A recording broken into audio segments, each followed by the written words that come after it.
Fala pessoal, tudo bem? Pessoal, que nem nós vimos no vídeo anterior, né, sobre a questão dos ladrões lá de Jesus, às vezes você pega uma simples passagem do Novo Testamento, você consegue perceber que aquela história não é uma história real, tá? Você começa a perceber que aquela história não tem muito sentido, é uma história que realmente é uma história que foi construída, talvez com objetivo teológico, mas não uma história para ser real. Agora nós vamos pegar aqui, por exemplo, a parte da transfiguração. Vamos dar uma analisada assim, rapidinho por alto, tá? Eu vou usar só Mateus como base, Mateus 17, porque Lucas e Marcos, eles não diferem muito, tá? Na verdade, Lucas e Marcos tem uma coisinha a mais, uma coisinha a menos, mas não é tão relevante para gerar uma contradição, tá bom? Aqui começa dizendo assim, ó, 6 dias depois, Jesus tomou Pedro, Tiago e seu irmão João e os levou para um lugar à parte, sobre uma alta montanha. E ali, aqui não fala qual montanha que é, tá? E ali foi transfigurado diante deles. Seu rosto resplandeceu como o sol, e as suas vestes tornaram-se alvas como a luz. É curioso nessa questão aqui, né, que ele se resplandece diante deles, porque aqui o autor realmente está querendo dar um ar divino para Jesus, né, como se ele fosse um ser celestial. É a primeira vez que aparece algo assim na Bíblia, né, que nos outros profetas não aconteceu nada disso. Eis que lhe apareceram Moisés e Elias conversando com eles. Tá. Então, segundo a Bíblia, apareceram para Jesus Moisés e Elias. Então Pedro, tomando a palavra, disse a Jesus: Senhor, é bom estarmos aqui. Se queres, levantarei aqui 3 tendas, uma para ti, outra para Moisés e outra para Elias. Ainda falava quando uma nuvem luminosa os cobriu com sua sombra, e uma voz que saía da nuvem disse: Este é o meu filho amado, em quem me comprazo, ouvi-o. Os discípulos, ouvindo a voz, muito assustados, caíram com o rosto no chão. Então o que acontece aqui, pessoal, nessa passagem? Aqui fala que apareceu para Jesus Moisés e Elias. E Pedro toma a palavra, que nós lemos, e disse: Mestre, é bom estarmos aqui. Quer que façamos uma cabana para Moisés e Elias? Primeiro ponto, pessoal. Como Pedro sabia que eram Moisés e Elias? Esse é o primeiro ponto.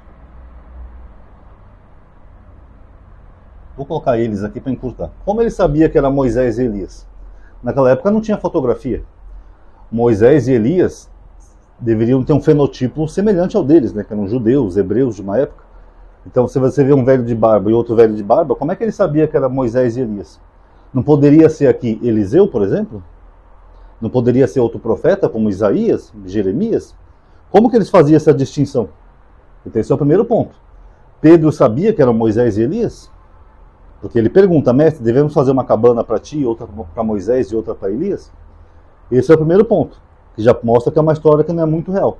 Se você que está vendo esse vídeo hoje, você pegasse um metrô ou um ônibus, se você sentasse do lado de Moisés, você saberia que era Moisés que estava ali? Ou Elias, ou algum dos profetas bíblicos? Então, é estranho que Pedro já sabia que era Moisés e Elias que estava ali. Segundo ponto, Moisés e Elias não morreram? Morreram. A Bíblia proíbe a comunicação com mortos. Não é bem a comunicação, tá? Mas eu vou colocar assim, tá? Que seria a prática de você consultar mortos. Mas aqui o texto fala que Moisés e Elias estavam conversando com Jesus. Então fica a seguinte pergunta: por que Jesus estaria consultando Moisés e Elias se eles já morreram? Eram só espíritos. Tanto que Lucas é o único que informa que eles estavam conversando. Lucas fala que eles estavam conversando sobre a morte, como Jesus deveria passar. A crucificação, tal, depois deveria ser ressuscitado. Então por que Jesus está consultando pessoas que já morreram, se a lei proíbe a conversa com mortos? É engraçado que algum crente por aí, eles pegam esse versículo do Velho Testamento, acho que é Deuteronômio, se não estou enganado, eles vão correndo atacar os espíritas. Olha, não consultei os mortos, isso é pecado, são demônios que fingem que são pessoas que já morreram. E aqui é o quê? Não é Jesus falando com 2 pessoas que já morreram? Não, amadinho, Elias não morreu, ele foi arrebatado ao céu. Não foi arrebatado ao céu, pessoal, eu já tenho um vídeo sobre isso. Se eu lembrar, eu ponho aqui na tela final. Se eu esquecer, vocês digitam o nome do canal Analisando as Escrituras. e o mito do arrebatamento de Elias, ou a mentira do arrebatamento de Elias. Elias não foi arrebatado aos céus. Elias morreu. Até porque esse é um argumento que os evangélicos usam muito, que Elias aqui estaria vivo, e eles chegam a dizer que Moisés também estaria vivo. Agora, como que Moisés estaria vivo se em Deuteronômio, no final do capítulo, do último capítulo, é narrada a morte de Moisés e onde ele foi sepultado? Então aqui os dois são pessoas que já morreram, e Jesus estava ali batendo um papo com eles. Não é curioso? Outra questão interessante, né? Os cristãos falam que Jesus vai voltar no futuro, aí vai haver uma ressurreição dos mortos, que ele vai julgar os mortos e os vivos, para ver quem vai para o céu e quem vai para o inferno. Aqui Moisés e Elias já estavam no céu antes de Jesus.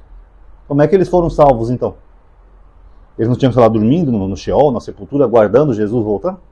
Aqui eles já estão lá no céu. Então aqui nós temos um outro probleminha aqui, que seria a crucificação com mortos. Agora vamos tomar então que Elias foi arrebatado. Tá? Elias subiu para o céu, pronto. Só que tem um probleminha aqui, pessoal. O próprio Jesus diz que esse Elias era o João Batista. Tem até um rapaz aí fazendo umas perguntas bobas aí. Aonde que diz na Bíblia que Jesus falou que João Batista era a reencarnação de Elias? Eu digo, eu não falei reencarnação, eu falei que Jesus falou que ele é Elias. Se não é reencarnação, então vocês tirem o método de vocês. Eu vou ler aqui primeiro no final, aqui nesse mesmo capítulo, a partir do versículo 11. Não, 10. Os discípulos perguntaram-lhe, por que razão os escribas dizem que é preciso que Elias venha primeiro? Primeiro, isso aqui está errado, eu já fiz um vídeo sobre isso, tá? Essa profecia aqui de Elias não existe. Isso aqui é um acréscimo que foi colocado lá em Malaquias, no final do livro. Provavelmente deve ter sido algum entendimento de algum escriba ou rabino, mas não tem essa profecia de que o Elias vai vir primeiro. Então Jesus, em vez de explicar para eles que não existe essa profecia, Jesus demonstra uma ignorância, concordando com a profecia que não existe. Olha só. Respondeu-lhe Jesus, certamente Elias terá de vir para restaurar tudo. Opa, então Jesus fala que Elias vai vir para restaurar tudo. Eu vos digo, porém, que Elias já veio. Ah, então esse Elias que ia restaurar tudo já veio. Beleza, que é Jesus que está falando. Mas não o reconheceram, ao contrário. Fizeram com ele tudo quanto quiseram. Assim também o Filho do Homem sofrerá da parte dele. Então Jesus está falando que esse Elias já veio, não reconheceram ele e fizeram com ele tudo o quanto quiseram. Só que aqui em Mateus 11, Jesus é mais claro. Deixa eu ler a partir do versículo 7. Olha aqui o que Jesus fala. Ao partirem eles, começou Jesus a falar a respeito de João às multidões. Que foste ver no deserto? Um caniço agitado pelo vento? Mas que foste ver? Um homem vestido de roupas finas? Mas os que vestem roupas finas vivem nos palácios dos reis. Então o que foste ver? Um profeta? Eu vos afirmo que sim. E mais do que um profeta. E dele está escrito, eis que eu envio o meu mensageiro à tua frente, e ele preparar o teu caminho diante de mim. Aqui duas mentirinhas de Jesus, pessoal. Primeiro que João Batista não foi profeta, tá? Deixa eu pegar aqui João 1,19 para vocês vão ver. Isso aqui é a palavra de Deus, tá? Eu não escrevi a Bíblia, tá? Olha aqui, ó.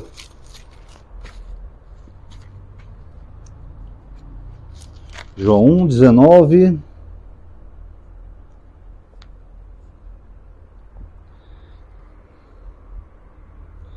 Esse foi o testemunho de João, quando os judeus enviaram de Jerusalém sacerdotes e levitas para interrogar.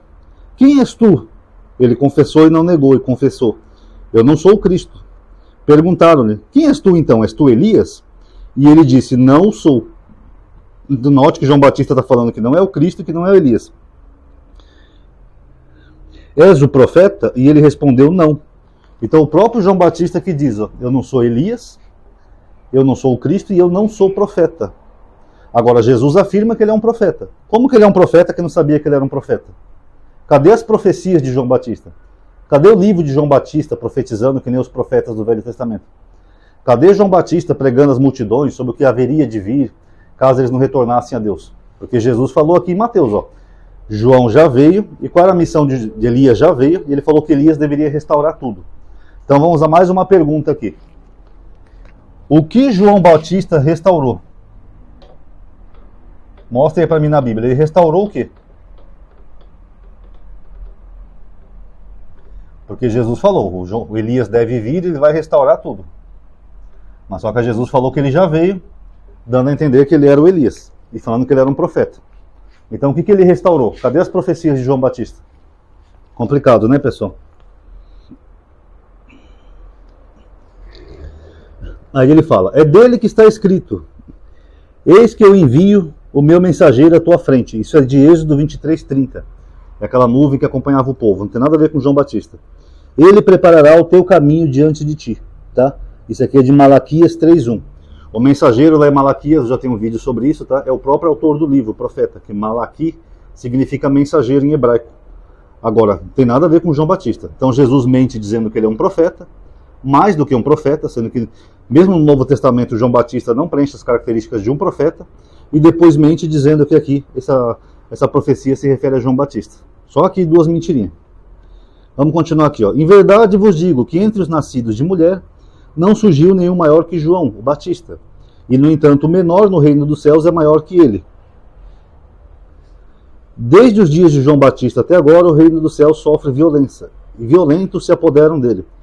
Porque todos os profetas, bem como a lei, profetizaram até João. E se quiseres dar crédito, ele é o Elias que haveria de vir. Quem tem ouvidos que ouça. Então o que Jesus está falando aqui? Ó? Que João era o Elias. Tá? Então para quem perguntou aí onde é que está na Bíblia, está aqui, ó, Mateus 11, no versículo 14, tá? É só abrir a Bíblia e ler. Jesus está falando, se quereis dar crédito, esse é o Elias que haveria de vir. E no outro capítulo ele fala que já veio e tinha que restaurar tudo. O que João Batista restaurou? Cadê a profecia de João? O que ele profetizou? Ele não era um profeta? Não era o profeta Elias? O profeta Elias pediu fogo do céu, fez parar de chover, profetizou, ressuscitou uma criança lá, filho da viúva, fez milagres. E João Batista? Cadê as referências aqui na Bíblia? Não, amadinho, mas o Elias ali que Jesus está falando não é uma reencarnação, é só uma pessoa que vivia com o espírito de Elias. Beleza, mostra então aqui na Bíblia João fazendo isso. Ele não tinha o espírito de Elias? Cadê que ele fez alguma dessas coisas que o Elias fez lá no passado? Elias fez mais coisas até que Jesus na Bíblia, para quem não sabe. Eu já tenho um vídeo sobre isso. E João Batista fez o quê? Agora, a questão final. Se Jesus diz que João Batista era o Elias, aqui quando Moisés e Elias aparecem para ele, João Batista já tinha morrido. Já tinha sido degolado, decapitado lá por Herodes. Então por que Moisés e Elias aparecem para ele como Elias, se Elias já era o João Batista? Não era para aparecer Moisés e João para ele? Ó, esse aqui é o João, que é o antigo Elias, que eu falei para vocês que ele era Elias. Está aqui com Moisés e com o novo Elias, que é João. Porque João Batista nasceu. Ele teve um corpo físico, carnal, sangue, coração, essas coisas. E ele nasceu com o corpo de João Batista. Então por que depois que ele morre, ele supostamente vai para um suposto céu, ele volta junto com Moisés, como o corpo que ele tinha lá no Velho Testamento, se ele era o Elias? Faz algum sentido para vocês? O certo era ele vir como João Batista, não como Elias. Não faz o menor sentido. E outra, Moisés e Elias saberiam da forma como que o Messias deveria morrer? E Lucas informa isso. Moisés só trouxe a lei. Moisés não tinha Messias na época de Moisés. Até porque o Messias tinha que ser um descendente de Davi. Na época de Moisés não tinha nem Davi, que dirá um descendente de Davi prometido. E na época de Elias, Elias era só um profeta. Elias passou lá um sufoco danado, subiu no monte, desafiou os profetas de Baal. A troco de que Elias ia saber da forma com que o Messias ia morrer? Não faz o menor sentido, né, pessoal? Então, para finalizar aqui o vídeo, isso daqui é só uma tipologia que o autor do livro faz para dar a entender que é uma transição de passagem. Porque Moisés simboliza a lei e Elias simboliza os profetas. Então ele quer dar a entender que acabou o período da lei dos profetas e começa o período da graça, que seria o período de Cristo. Por isso que ali naquele versículo que eu acabei de ler para vocês, Jesus fala, a lei e os profetas duraram até João, dando a entender que já acabou aquele período da lei e o período dos profetas. Essa é a intenção do autor. Porque se a gente for tomar aqui como literal, pessoal, isso aqui vai virar uma maluquice que só. Quer dizer que o cara vem como Elias, nasce, morre, depois ele reencarna de novo ou nasce de novo como João. Aí quando ele morre de novo ele volta a ser o Elias. Complicado, né, pessoal? Aí Pedro já reconhece logo de cara os dois, sendo que Pedro nunca viu Moisés nem Elias na vida. Aí Jesus fala que João é Elias, que não fez nada do que Elias fez. Elias profetizou, Elias curou pessoas, Elias fez sinais e milagres, pediu fogo do céu. Cadê que João Batista fez isso? O próprio Jesus falou, o Elias vai vir restaurar todas as coisas. Tá, o que João Batista restaurou? E outra, isso é uma falsa profecia, essa profecia não existe. É uma adição ali no livro de Malaquias. Não tem essa profecia de Elias. E por fim, a Bíblia proíbe comunicação com os mortos. Por que Jesus estaria batendo um papo com duas pessoas que já morreram? Sendo que o próprio Jesus falou, Deus não é Deus de mortos, mas dos vivos, porque os mortos nada sabem, né? É isso que ele dá a entender. Quando ele é perguntado sobre uma mulher que morreu com 7 maridos, não sei o que, ele fala, Deus é Deus dos vivos, não dos mortos, porque os mortos nada sabem. Então por que ele está batendo um papo aqui com Moisés e Elias se os mortos nada sabem? Respondam aí, cadê os crentes que vão fazer malabarismo? Quer dizer que o próprio Jesus diz que os mortos nada sabem, mas ele vai se consultar com Moisés e Elias, ainda violando uma lei da Torá. É só uma tipologia, pessoal, essa passagem. Não dá pra gente tomar como história real, tá bom? Então tá aí, galerinha. Quem gostou, dá um like aí no vídeo, tá? Isso vai ajudar a aumentar a atividade e alcance. Espero que tenha entendido, né? A confusão e a maluquice que é essa passagem. Obrigado a todos aí que assistiram. Paz a todos.